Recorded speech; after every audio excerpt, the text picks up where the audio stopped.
just reflecting on a word from yesterday in a meeting, the word memorable. And obviously with me coaching and mainly having a mentorship program, I just started thinking about the memorable mentors and coaches I've had myself, and have I actually had any? Because I do believe that even though we say we do things on our own, there's always someone picking and poking and helping us along the way.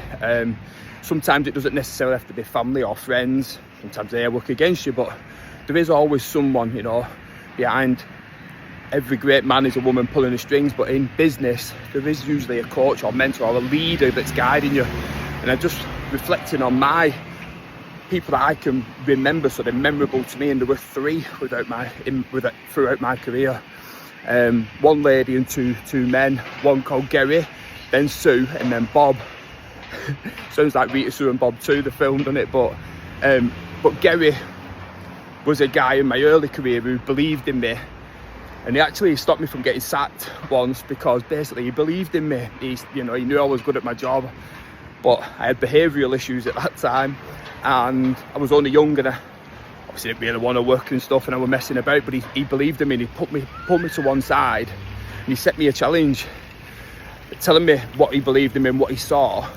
And really, I don't know whether I believed him back then, but it all came to fruition, and I ended up doing exactly what he said, the challenge he set. I did more than that. Then I had Sue, who was there on, who was absolutely brutal. She was, and I mean, nothing was ever good enough with Sue, but I was taking over her role. She was at the latter end of her career, and she was blooding me to take over her role. And I got exactly where she was coming from, because at the end of the day, I had to prove to her that I was good enough to take over the role that she'd had for 25 years. And at first it was never good enough, and she put me through the mill, and it was never good enough until it was actually good enough. And she was making me prove that I was worth it, that I had the credibilities, and that was fantastic. And then after that, I had Bob, and Bob was similar, because again, he was blooding me to take over his role, which he was the MD of a £30 million business at that time, and I was still relatively young, in my mid to late 20s. And he was again setting me, I'm not sure I had confidence and belief in myself, but not to that standard, not to that sort of hill.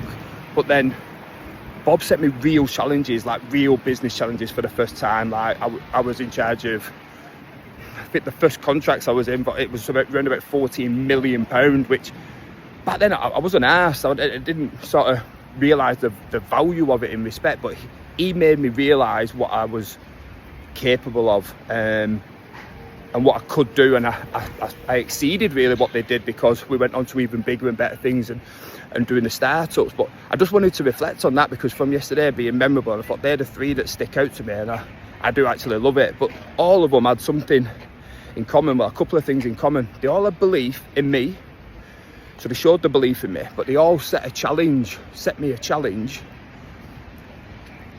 and they thought I was capable, but they were making sure that my mindset was in the right place, that I could prove that I was worth it. So I had the attitude to go forth and multiply, so to speak, and be a success in whatever they thought I needed to be.